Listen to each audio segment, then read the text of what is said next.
Saludos desde Dubái a todo el equipo de Recreo Deportivo. Aunque me encuentre un poco lejos, sigo con mucha pasión el programa de ustedes.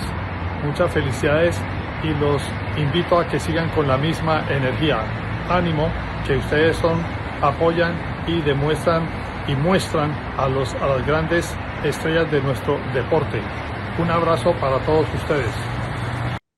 Muy buenos días a todos en el lugar del mundo donde se encuentren en un capítulo más del Recreo Deportivo. Soy seguidor, los saludo desde Chía, Cundinamarca, al norte de Bogotá, y hoy tenemos un invitado muy especial a quien agradecemos su presencia para el público colombiano y latinoamericano. Ya él se presentará, les recuerdo la dinámica, vamos a conversar unos 25 minutos sobre preguntas varias, luego tenemos nuestra sección de la pregunta de Baldor, que es una pregunta que Hernán sabe la respuesta, obviamente, pero vamos a ver si nuestros panelistas la saben. Y luego tenemos la sección de tarjeta roja y gol de oro, donde hablaremos rápidamente de algo que nos agrada, algo que nos desagrada y luego cerraremos el programa. Entonces, pues nuestro invitado es una persona que ha transitado todos los medios, que reveló la identidad secreta de que Messi es un perro, que lo hizo llorar, hijo orgulloso de Mercedes Argentina, una persona que se ha inventado y se ha reinventado, figura cimera en las letras del continente, que ama el deporte en razón de su padre y de una tradición racinguista que tiene que ver con un corte de cabello. Si estoy bien, Hernán, buenos días. Un Buenos saludo. días, es un placer escucharlos. ¿Cómo va? Vamos a entrar en materia. No sé, todos nuestros panelistas están ansiosos por conversar contigo. Entonces, bueno, pues gurú, adelante. Bueno, Hernán, es tuyo. Hernán, primero que todo, qué maravilla tenerte. Todos, obviamente, me imagino, en Argentina fue todo un éxito, todas tus obras, llamémoslo así, y todos los resultados y lo que se generó alrededor de tus comentarios con el perro y obviamente las lágrimas de Messi, pero eso los vimos en todo el mundo. Yo vivo en Nueva York, el iluminado está en Bogotá también, el filósofo en Canadá, y todos sucumbimos exactamente con la misma emoción, como tú la pudiste transmitir. Entonces yo quería arrancar primero, antes de arrancar con estas historias, comenzar por tu pasión que se llama el Racing, Sí. porque el Racing a nosotros que tenemos todos en común, vivimos en distintos lugares del mundo, pero somos colombianos. Hay algo que el Racing, obviamente, y te voy a dar dos nombres y dime qué significa para ti esos dos nombres. Ujú. Gerardo Bedoya Sí, claro. y Juanfe Quinterito. Sí, sí, sí. Tenemos ¿Están cerca al una... corazón o fueron simplemente jugadores? No, no, no, no. Claro que está muy cerca del corazón porque nosotros tenemos, sobre todo en el siglo XXI, un reencuentro con los triunfos. Racing es un equipo que estuvo en la cúspide del fútbol latinoamericano e incluso mundial. Ganó la Copa Intercontinental en 1967 y después de eso tuvo una enorme sequía de 32 años. Recién en el año 2001 pudo volver a ganar la liga. Por suerte, desde este siglo los triunfos son muy habituales y en esos triunfos habituales tanto Bedoya como Juanfer han estado en los últimos años muy involucrados, así que son dos jugadores que están en nuestro corazón. Ah, maravilloso. Bueno, eso me alegra mucho y además el siguiente tema que quería contarte, tú como un gran conocedor del fútbol, nosotros la academia la queremos muchísimo en Colombia, sobre todo los hinchas de un equipo que se llama el Independiente Santa Fe, Hernán. Ujú. Porque el Santa Fe es también como un gran equipo del pasado y tuvo como una historia muy paralela con el Racing, muchos años sin ganar después de haber sido un equipo importante y vuelve otra vez a meternos. Entonces tenemos como esa práctica de la resiliencia gracias al fútbol. Hemos aprendido muchísimo de eso. ¿Has escuchado hablar del Santa Fe dentro de tu cultura futbolística o no mucho? Sí, claro, sí. En cada país del mundo siempre hay un equipo que tiene unas enormes pasiones, unas enormes hinchadas y muy poca suerte en los triunfos futbolísticos. Le ha pasado durante muchísimo tiempo al Atlético de Madrid, y terminan siendo Independiente de Santa Fe, y terminan siendo equipos muy poéticos, porque hay en la poesía un altibajo muy fuerte entre una enorme pasión y no llegar nunca a las conquistas. Entonces, Racing es un equipo muy poético, Independiente de Santa Fe también, el Atlético de Madrid, el Wanderers en Uruguay, hay un montón de equipos que, Alianza Lima en Perú, que tienen estas características. Somos como el club de los románticos, ¿no? Cuando hablo de Claro. club, es maravilloso. Eso es una lindísima manera para describirlos. Y también quería hacerte una pregunta con el tema Racing, porque obviamente está llamémoslo, ese espíritu poético, pero también está ese espíritu familiar. Tú escribes muy claramente esa influencia de tu padre en esa decisión, en ese momento tuyo de ser Racing. Eso es algo que definitivamente te llevó y que fue una fuerza poética humana para llegar al Racing, ¿correcto? En realidad yo creo que todos tenemos en nuestros padres o en algún tutor o encargado, alguna persona cercana, la persona que nos introduce al fútbol en general, independientemente del equipo del que simpaticemos, que nos introduce al juego del fútbol. Nosotros en nuestros países, en Latinoamérica, estamos muy cerca de ese deporte y nuestros padres o alguien cercano, si nos gusta mucho el fútbol es porque alguien cercano desde muy pequeñitos nos llevó a ese lugar. En mi caso fue mi padre, sin duda, y yo estoy convencido de que si no hubiera sido por él, yo no tendría ningún fanatismo, ningún apasionamiento con el fútbol. De hecho, cuando mi padre murió, yo me replanteé muchísimo si de verdad me gustaba este deporte o si lo que me gustaba era charlar con él, conversar con él, tener un tema de conversación. Y yo estoy convencido de que la razón por la que me gusta el fútbol es justamente porque tenía la necesidad de conversar con mi padre. Yo quisiera preguntarte, Hernán, si me lo permiten los compañeros, eh, en el 2001, cuando el Racing gana, y como tú, digamos, el Racing para ti era la disculpa para hablar con tu viejo, digamos, la manera en que conectabas con él. ¿Fue una celebración especial ese 2001, ya que él te había prometido que era un equipo grande y que ganaba muy seguido? ¿Fue ese año especial para ti con tu padre? Sí, pero fue tristísimo porque yo justo el año anterior, casualmente el año anterior, tomé la decisión de irme a vivir a España Ok, ok. y Racing sale campeón justo cuando yo no estaba con mi padre. Ok. Entonces, fue una sensación extrañísima para mí. Me acuerdo, de hecho, el partido era una noche cerrada en Barcelona, 27 de diciembre del 2001, mucho frío en Barcelona y yo veía en las tribunas, ido a ver el partido a un bar en la Gran Vía de Barcelona y veía las hinchadas en la Argentina, que era verano tórrido, en cuero, con mucho calor, y yo no podía soportar no estar con mi padre en ese momento. Era algo insoportable. Mi padre me había dicho durante muchísimos años, durante toda mi infancia y durante toda mi adolescencia, no te preocupes que un día vamos a salir campeones, somos un equipo grande. Y pasaron 30 años. Yo tenía 30 años en 2001 y no había manera, no había manera. Pero fue un triunfo. Mi primer campeonato con Racing fue muy agridulce, porque no estaba donde tenía que estar, que era al lado de mi padre. Increíble, qué historia tan linda esa, no conocía, fue un triunfo en el lugar equivocado, literalmente. Y bueno, te iba a hacer una pregunta adicional sobre tu historia con Racing y es, para ti, como gran seguidor del Racing, ¿el clásico mayor para ti es Independiente o el clásico mayor para ti es River o Boca? ¿Dónde No, es? River seguro que no. Generalmente el clásico que tiene que ver con la enemistad es Independiente o Boca. Fíjate que los estadios quedan muy cerca. El estadio de Independiente está a 200 metros del estadio de Racing. El estadio de Boca está a menos de 1,5 kilómetros del estadio de Racing. Nosotros tenemos en la Argentina muchísimos estadios de fútbol en muy pocos metros cuadrados en la ciudad de Barrio. Buenos Aires. Creo que es el lugar del mundo donde más estadios de fútbol profesionales hay. Es una cantidad enorme, enorme. Y Racing tiene una gran enemistad, primero con Independiente por cercanía, porque los dos son de la ciudad y del barrio de Avellaneda, y luego con Boca Juniors por una cuestión histórica. A mí me parece, yo me pongo mucho más nervioso con un Racing Boca que con un Racing Independiente, pero mi mujer, que es fanática de Racing, se pone mucho más nerviosa con Racing Independiente. O sea, puede ser una cosa o la otra.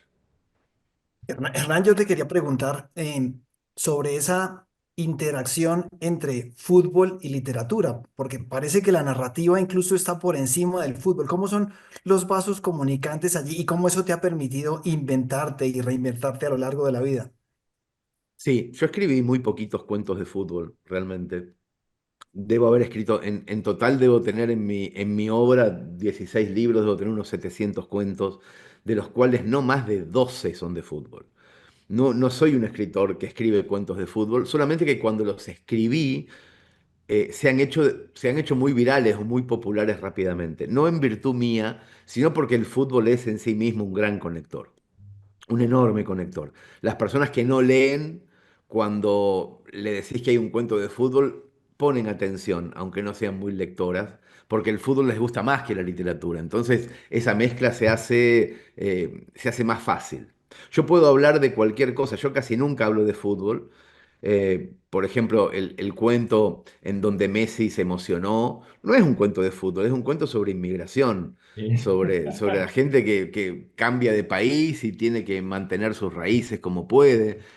El fútbol lo que hace es que me presten atención para que yo pueda hablar de otra cosa, con la relación con mi padre, con la inmigración, con otros temas. Yo pongo fútbol a veces para que me presten atención, pero no es que haya una relación directa entre el fútbol y la literatura, sino que el fútbol, como el amor, como la muerte y como otros temas, Tópico. son muy buenos conectores. Y sobre eso tengo una pequeña adenda. A veces en tus presentaciones te relacionan por un lado con antihéroe y por el otro lado con mentiroso. ¿Cómo es eso de ser un mentiroso profesional? Bueno, la literatura tiene como principal ingrediente la mentira, que en realidad es la ficción, imaginarte cosas que no son verdaderas y contarlas como si lo fueran. Yo soy muy, muy autorreferencial en mi obra. No escribo ni distopías ni novelas históricas, sino que escribo sobre las cosas que me pasan a mí, a mis amigos, a mi familia, y en ese contar la realidad, por supuesto, maquillo y edito un montón. Y claro, no es la verdad absoluta, no soy periodista. Entonces lo que hago es matizar las verdades con pequeñas dosis de fantasía. Increíble.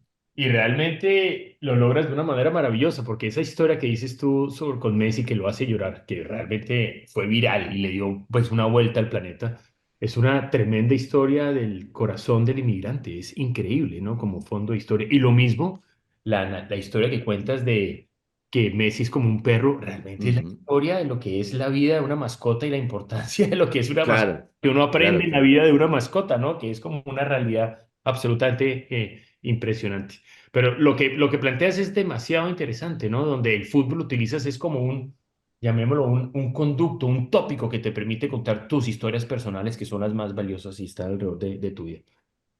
Una cosa que te quería preguntar sobre eso es, en estos momentos, ¿estás trabajando alguna adicional con el tópico del fútbol? ¿De alguna historia tuya personal con el fútbol? ¿Estás en este momento trabajando alguna? Sí, estamos haciendo una película sobre la infancia del Dibu Martínez, Uh, del arquero de la Argentina. claro, el Una película famoso. muy, muy bonita, infantil, para niños, en donde el niño Dibu Martínez empieza a interiorizarse por la portería, por el arco. Es muy, muy divertida. Es un dibujo animado que va a salir seguramente un poquito antes de que empiece el Mundial 2026. Qué maravilla, qué linda historia. ¿Y la vas a sacar, eso va a salir en la plataforma especial o lo vas a sacar directamente en tus redes? ¿Cómo se va a No, movilizar? no, no, no, no. En una gran plataforma Por- internacional. Tremenda historia. Y, Qué y bonito. entiendo que va a estar un dibujante en vivo haciendo los sketches, ¿cierto? Sí, sí, sí, está trabajando un dibujante en eso, Liniers, que es un gran Lineal. dibujante argentino que vive en Norteamérica, y con guión mío y dibujos de Liniers. Oye, Hernán, tengo dos preguntas. Si el fútbol no ocupa el grueso de tus cuentos, sin embargo, el título de la escuela que te caracteriza tiene que ver con el fuera de lugar, ¿cierto? Si estoy bien. La pregunta tiene dos caras. Orsay, cuéntanos un poquito de Orsay y tu relación con Colombia, ¿cuál ha sido hasta la fecha? Orsay es mi proyecto de vida, empezó siendo un blog en el año 2002, en donde yo escribía viviendo fuera de la Argentina historias de inmigrantes, y le puse de nombre Orsay porque a mí me da la impresión de que el inmigrante de cualquier país que vive en otra tierra está un poco fuera de juego. Está un poco en esa posición adelantada de los hay una imagen que a mí siempre me llama la atención, que es cuando un delantero hace un gol y se va corriendo a gritar el gol al banderín del córner sin saber que a sus espaldas el juez de línea había levantado la bandera. Y esos 5 o 6 segundos en donde el delantero grita el gol sin saber que el gol está anulado, a mí siempre me pareció que es la actitud del inmigrante latinoamericano en Europa, que festeja algo que no tiene que festejar, que festeja algo pero que en realidad el Muy latinoamericano en bueno. Europa está en posición adelantada, está fuera de juego, cree haber hecho un gol cuando en realidad se lo invalidaron. Entonces le puse de nombre a mi blog Orsay, porque era mi manera de hacer una metáfora de la inmigración. Luego ese nombre, Orsay, quedó para la revista de literatura que hacemos desde hace 15 años, para la productora de cine, para la editorial. Cada cosa que hago mantiene ese nombre a través del tiempo, la fundación, posiblemente hagamos una universidad dentro de 1 o 2 años que también se va a llamar Orsay y termina siendo el nombre de fantasía de todos los proyectos que emprendo. Que en el fondo es como tu grupo de contenidos, ¿no? Todo lo Sí, que claro, haces ahí exacto. es maravilloso. Está increíble. Exactamente, es el nombre genérico. Y respecto a lo que me comentabas o que me preguntabas sobre mi relación con Colombia, es muy fluida, tenemos muchísimos lectores y usuarios en Bogotá, en Bucaramanga, en Medellín, en un montón de lugares. De hecho, voy bastante seguido, estuve el año pasado, tanto en Bogotá como en Medellín, y es un placer cada vez que voy a Colombia a leer cuentos porque tengo un grupo muy nutrido de lectores muy fieles. Qué bueno, qué buena historia, qué buena historia. Creo que Tenemos ya que entonces, nombraste Bucaramanga, mis compañeros tienen algo que preguntarte sobre Bucaramanga. pues, no, Que yo solo quería preguntarle tendrá que ver con la Libertadores. yo quería saber qué sentiste con el Bucaramanga, que quedamos todos, realmente no nos esperábamos ese resultado, ¿no? Allá sobre todo. Son muy extraños los partidos sin gente en los estadios. Sí, Son muy fantasmagórico. extraños. Primero que nos recuerdan mucho a la pandemia, Sí, esos partidos donde se escucha el golpeo de la pelota, los sí. llamados de los propios jugadores y que no hay nadie. Son partidos que parecen sueños más que partidos reales. Parece que estuviéramos soñando fútbol. Entonces, en ese punto son partidos extraños ya de por sí y después a mí también me sorprendió la absoluta confusión de la defensa de Racing y lo bien que aprovechó Bucaramanga para llevarse ese partido. Sí, Bueno, definitivamente. bueno, entiendo que estás en Barcelona ahorita mismo, Hernán. En este momento estoy en San Antonio de Areco, provincia de Buenos Aires, en Ah, bueno, estás Argentina. en Buenos Aires. Afortunadamente no estás en Finlandia, porque No, por yo te, suerte no. yo te cuento que yo anoche me puse a escuchar un cuento que narraste referente a un posible o a un eventual viaje tuyo a Finlandia. Y te cuento, llegué ahorita un poquito tarde porque quedé un poco estresado, que me absorbió ese cuento. Y bueno, afortunadamente no estás en Finlandia. Pero yo quería preguntarte, Hernán, si es verdad la historia que narraste en alguna oportunidad de que tu abuelo había escondido unos libros y esos libros habían sido los que habían despertado en ti la pasión por la lectura. Y Sin duda fue, adicionalmente, sí. cuál fue ese libro, ese primer libro que tú leíste y que te dijo, tú vas a ser escritor por el resto de tu vida? Uy, qué buena pregunta. Sí, sí es verdad la historia. Mi abuelo materno era un tipo muy de derecha, muy prohibitivo, que una vez que me regalaron un montón de libros, él decidió cuáles yo podía leer y cuáles no podía leer. Y entonces le dio a mi madre 2 bolsas. Esta bolsa se la permites leer y esta bolsa la escondes, le dijo. Y obviamente yo me interesé muchísimo más por la bolsa escondida. Y La bolsa entonces censurada, Hernán. claro, y cuando eres niño, principio de la adolescencia, la rebeldía te lleva a buscar aquello que te dicen que no puedes hacer. Y entonces tuve esa suerte de principiante, de que me hayan prohibido no el cigarrillo, ni el whisky, ni la ludopatía, sino que me prohibieron libros buenos. Entonces yo iba clandestinamente cuando mis padres no estaban a buscar en esa bolsa a ver qué había y me hice muy fanático de la lectura gracias a que me prohibieron los libros. Y en esa bolsa de libros había autores que todavía hoy reconozco como que fueron mis grandes maestros: Mark Twain, Sir Arthur Conan Doyle, Chesterton, Oscar Wilde, un montón de grandísimos autores. Y sobre la pregunta del libro que me abrió la puerta, yo creo y estoy absolutamente convencido de que fue haber leído por primera vez a Edgar Allan Poe, Uf, un escritor norteamericano que escribe cuentos de terror o de suspenso. Y yo me acuerdo sobre todo de un cuento que leí de noche cuando tenía 11 años, un cuento que se llama El gato negro, un cuento de terror, que cuando terminé de leer ese cuento, salían las 11 12 de la noche en mi casa, mis padres ya estaban durmiendo, yo no me pude dormir en toda la noche del susto. Y me acuerdo de preguntarme o de fascinarme con la siguiente idea. Un escritor del siglo XIX escribe un relato que hace que no se pueda dormir un niño en Argentina en 1982. ¿Qué fuerza debe tener ese relato para que en este arco de ciento y pico de años un niño no se pueda dormir del susto? Y dije, qué bueno debe ser poder provocar ese sentimiento en otro. Y dije, voy a ser escritor. voy a provocar literalmente. Voy a intentar asustar a un niño en el futuro. Increíble. Muy bueno. Estimado Alfredo, llega Baldor, manda la pregunta. Creo que la pregunta de Baldor casi que la acaba de responder Hernán, porque yo había pensado, o sea, Baldor había pensado en las grandes influencias en la literatura que tiene Hernán. Entonces, no sé, yo creo que va a cambiar. Si porque hay una pregunta, si los contertulios tienen idea de alguna muletilla o alguna idea recurrente que utiliza Hernán en la conversación, que hay una que me inquieta sobremanera, o le inquieta a Baldor, sobre la que vamos a preguntar a continuación. ¿Saben de alguna muletilla que repita mucho Hernán? Mm, No, no me das cuenta. no. No, yo no la he captado, Yo no pero sé si tengo, creo que no tengo. de pronto no tiene muletilla, ¿no? Creo que no tengo, creo, ¿eh? Más que muletilla, va por el tema siguiente, porque es una frase, es un argentinismo, pero andando el tiempo y haciendo un tránsito por tu aparición en las redes, repites mucho, y no sé si hay algún cuento que se llame así, el argentinismo me chupa un huevo. O Ah, sea, no, esa bueno, frase, claro, es verdad, pero esa más que una muletilla mía es una muletilla regional de todos nosotros, Otros, sí. de todos nosotros en esta región de Argentina. Tampoco en toda la Argentina, sino en el centro de la Argentina se usa mucho el me chupa un huevo como el que no me importa nada, eh, me importa un comino o lo que sea, pero sí, sí, sí. Pero no es mía, quiero decir. No, Ya. no, no, no me la adjudico, sino que la uso como la usamos casi todos. ¿has Es hecho una alguna, muletilla regional.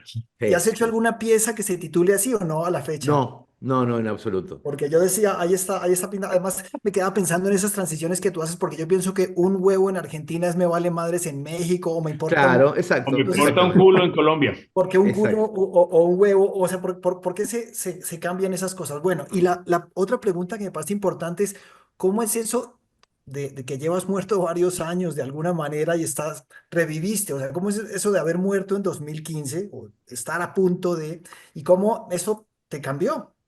Sí, claro, me cambió muchísimo. Yo tuve un infarto agudo de miocardio a finales del 2015 en Montevideo, Uruguay, cuando todavía vivía en España, estaba de paseo por Montevideo, y el infarto fue la mejor excusa para tomar una gran decisión que fue volver a la Argentina. Yo ahora estoy cumpliendo casi 10 años, ahora a finales de año del 2025 voy a cumplir 10 años que estoy de regreso en la Argentina, y estoy tremendamente feliz y de verdad fue un cambio muy importante para mí. Y no solamente un cambio, un cambio regional, un cambio de país, sino que fue un cambio de actitud frente a la vida. Soy muchísimo más diurno, dejé de fumar, dejé de comer con sal. Me asustó mucho ese infarto y hice un cambio radical en mis hábitos y en mis costumbres y estoy muy feliz de haberlo hecho. Qué bueno. Bueno, señores, preparen sus tarjetas A rojas ver, y Guru, sus comencemos gorros de por ahí. oro, porque a continuación vamos a saber algo que nos simpatiza y algo que nos antipatiza, empezando, no sé si por Hernán, luego siguiendo con Gurú, con filósofo iluminado y con últimas por este servidor. Entonces, Hernán, ¿a qué le sacarías en este momento de tu vida tarjeta roja y a qué le darías gol de oro? Aquello con lo que más cerca te sientes y aquello de lo que más lejano estás. Le sacaría tarjeta roja sin duda al, al jaiteo digital.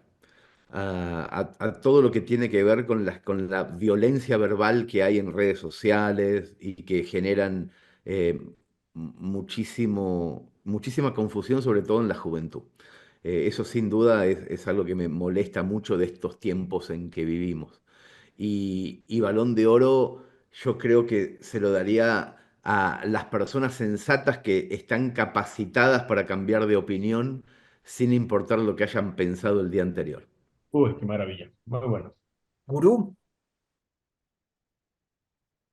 Oro al club de la poesía, como lo describo. Me encantó esa Está descripción. muy bien eso, está muy bien. El club de la poesía hermoso. Entonces, viva Racing, viva Atlético, viva Santa Fe, viva todo ese club de la poesía que nos hace seres distintos, resilientes y sobre todo un club de románticos.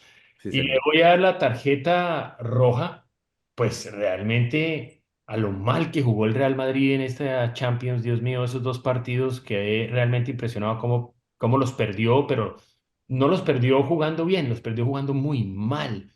Entonces, tarjeta roja para estos octavos de final del Real Madrid. iluminado.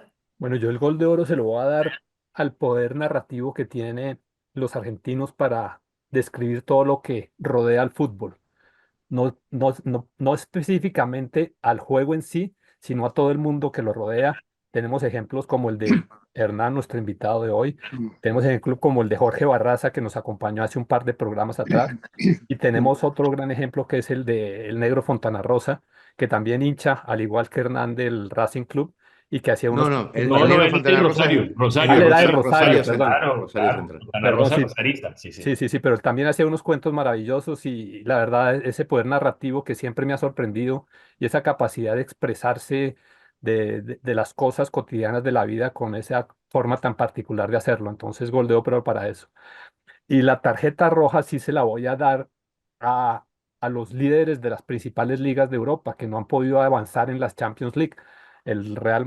Bueno, el Liverpool está ya por fuera, está por fuera el Bayern Múnich, el líder de la liga alemana, y va a quedar por fuera uno de los dos, o el Inter o el Barcelona. Entonces va a ser una competición donde los principales líderes de las principales ligas no van a estar en las finales.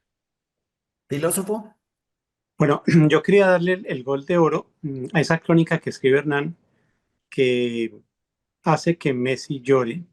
Bueno, fue un llanto mutuo, porque yo pienso que en esa historia primero se unen un genio del fútbol, de la vida, que como es Messi, muy humilde y muy simpático, y otra, Hernán, que yo diría que es un genio de la creatividad, es impresionante toda y en tantos campos y disciplinas. Y para ponerlo en palabras de Hernán, es como la unión de dos, digamos, de dos argentinos que se unieron con la valija, que tenían la valija en la puerta, literalmente. Eso me parece Muchas maravilloso. gracias. Gracias por la parte que me toca. Muchas gracias. Sí, y la tarjeta roja es simplemente a los envidiosos, pechofríos, arrugados, que le piden a la gente más de lo que ellos mismos han dado. Eso, simplemente eso. Está muy bueno, bien.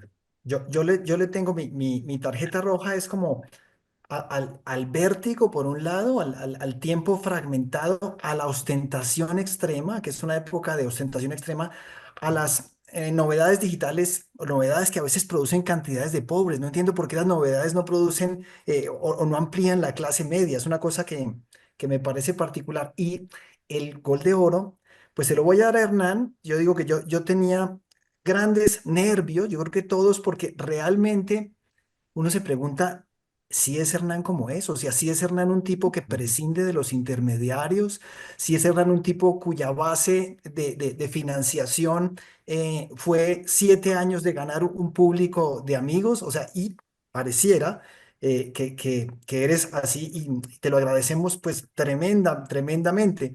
Entonces, y como todo fue tan vertiginoso, llamémoslo así, incluso aún tenemos unos minutos para cerrar. Yo tenía una pregunta sobre tu viejo y sobre tu vieja. Creo que es Ajá. una pregunta doble. Una por el lado familiar. ¿Cómo fue la relación con tu padre y con tu madre, que es más actoral, teatral, según lo que planteas? Y la otra, tú dices que tu infancia o tu juventud terminó con la muerte de Maradona. Ujú. Ahora estás en la era Messi. Después, ¿qué viene en la era post-Messi? Estuvo la era Maradona, la era Messi. y qué ves después? Esas son las dos preguntas. Bueno, empiezo por la del final. Yo no pretendo que haya una tercera era, por lo menos no en el fútbol argentino con supremacía mundial. A mí me parece que tanto Maradona como Messi fueron la cúspide del fútbol en cada una de sus épocas a nivel mundial. Y eso es muy raro que ocurra en un solo país. Y obviamente no estoy pidiendo que haya una tercera era con con un ídolo del fútbol con tanta fuerza como tuvieron tanto Diego Maradona como Lionel Messi. Entonces, lo que espero es descansar también un poco de eso y ver que el próximo gran ídolo del fútbol mundial aparezca en otra parte. Me parece que es lo más lógico y lo que debería ocurrir. Y respecto a mis padres, la relación con mis padres siempre fue muy buena, tuve una infancia muy feliz. Mi papá era casi únicamente deportista, tanto en la práctica como en ver espectáculos deportivos. Por eso me gusta tanto el fútbol. Y mi madre, sí, por supuesto, tuvo una relación conmigo muchísimo más artística. Ella era diseñadora de modas, ya no ejerce, ya está jubilada. Y ahora nos subimos al escenario, ella tiene casi 80 años, y cada vez que puedo, ayer, por ejemplo, estuvimos en un gran teatro de la Argentina y una vez por semana hacemos algo arriba del escenario que nos divierte muchísimo, que es hablar un poco de fútbol, porque mi vieja tiene un texto sobre Maradona que está muy bien y lo hace muy bien, y hablamos un poco de la familia y de las relaciones personales de fútbol, etcétera. Qué Bueno, bueno. señores, tenemos unos minutitos antes No, de yo cerrar, quería hacer una entonces. pregunta a Hernán, y es la siguiente. Él habla de una forma muy sencilla, la era post-Messi, post-Maradona, que seguramente vendrá de otro lugar, que es lo correcto y lo justo para el planeta. Sí. La pregunta que te hago es, ¿vislumbras algo de lo que has visto hoy? Que digas, ahí hay algo, puede haber algo, o crees A que mí me gusta mucho Lamine Yamal, mucho, de muchísimo. verdad, sí, Sí, me gusta mucho. No sé cómo va a evolucionar, sí, no sé cómo llevará en sus espaldas toda la presión muy que fuerte. ser muy bueno desde muy joven tiene en los chicos. Hoy, esa es una de las grandes virtudes tanto de Lionel Messi, de Maradona, de Cristiano Ronaldo, de las grandes estrellas del fútbol, sobre todo cómo han sabido solventar en su primera juventud tanto peso. Entonces yo creo que no solamente hay que ser un extraordinario jugador de fútbol, el próximo que se imponga como el mejor, sino que además tienen que tener una enorme serenidad para sobrellevar de inicio, sobre todo en la primera juventud, todo lo que implica estar en el medio del foco mundial. Es muy complicado. Lamine Yamal viene junto con otros chicos que también son inmigrantes en países industrializados, vienen con una familia que hay que atender también, ¿eh? Y vienen con un montón de psicologías particulares, específicas y de presión. Ojalá alguno de estos chicos, a mí me parece que es el que más cerca está de poder conseguir sobresalir entre un montón de otros que sobresalen también. Le tengo como un afecto especial. También por esta cuestión de esa foto de UNICEF en donde cuando era chiquito Lionel Messi lo Hombre estaba inmigrante, bañando. ¿no? Es algo absolutamente increíble. Es increíble. Por eso también tengo ganas de que ocurra, porque hay una historia. Y como soy escritor, la deformación profesional me lleva a querer que ocurra de esa manera. Así que bueno, esa es una Bueno, de las cosas que veo y ojalá que ocurran, ¿no? Yo quería bueno, preguntarte, hay una, Hernán, ¿tú aún conservas tus primeros escritos? Tú hablas de las poesías que tu mamá te encontraba, que has escrito. ¿Tú aún conservas esos escritos y tienes el primero que hiciste que te dijo, puedo ser escritor? No. O se han destruido en sucesivas mudanzas o en algún momento debo haber quemado algo, pero no tengo, no tengo registro de textos míos anteriores a la época de Internet. O sea, no tengo casi ningún registro. Bueno, yo quería bueno, preguntarte, Hernán, ojalá te volvamos a ver y si algún día tendrías un clásico literario con Barraza aquí en el Recreo Deportivo, si más adelante en el futuro, Me una encantaría. conversación simplemente desde las dos orillas de Avellaneda. Yo te decía que yo siento tranquilo ya contigo, que no nos acusen de parcialidad en Avellanedas y Independiente. Eso está muy bien porque Hemos, fueron a los dos extremos y es perfecto. bueno, y maravilloso. la otra cosa la otra cosa, que quisiera hacer, a no ser que filósofo tenga algo que comentar, o si el filósofo tiene algo que comentar, No, adelante. cambiando un poco. ¿Qué vas a decir? Dale. ¿Vas a decir algo, filósofo? No, dale, Alfredo, dale, No, completa que tu idea. yo pienso que siendo Hernán la figura que es, te cedo, Hernán, la despedida del programa. O sea, tú cierras con lo que quieras comentar para el público colombiano, para el público del recreo. De verdad que yo te escribí con la emoción que Enzo, te lo dije, le escribió a Maradona. Yo dije, ¿será que nos contesta? Y cuando contestaste pensamos, es un contestador, pero luego el contestador no era un contestador, sí lo eras tú. Entonces fue una cosa maravillosa. Hernán, encantado de tenerte aquí, muy emocionado. Cuentas con aliados, hinchas. Ojalá algún día Orsay tenga su filial en Colombia. Estaremos encantados de apoyarla. Entonces, te dejamos para despedir el programa con lo que quieras, Hernán. Bueno, muchas gracias primero por la conversación, por la invitación. Para mí es un placer estar en el recreo, estar con un grupo de amigos que periódicamente conversan sobre lo que más le interesa, eso que decía Galeano, que de las cosas menos importantes del mundo el fútbol es la más importante. Así que desde ese lugar les agradezco un montón haber podido participar, aunque sea un ratito, de esta conversación de amigos. Les mando un abrazo enorme y ustedes saben que estoy aquí para cuando quieran. Hernán, qué bueno, muchas Gracias. gracias. Un abrazo a la Argentina desde distintos lugares del mundo y cuídate mucho.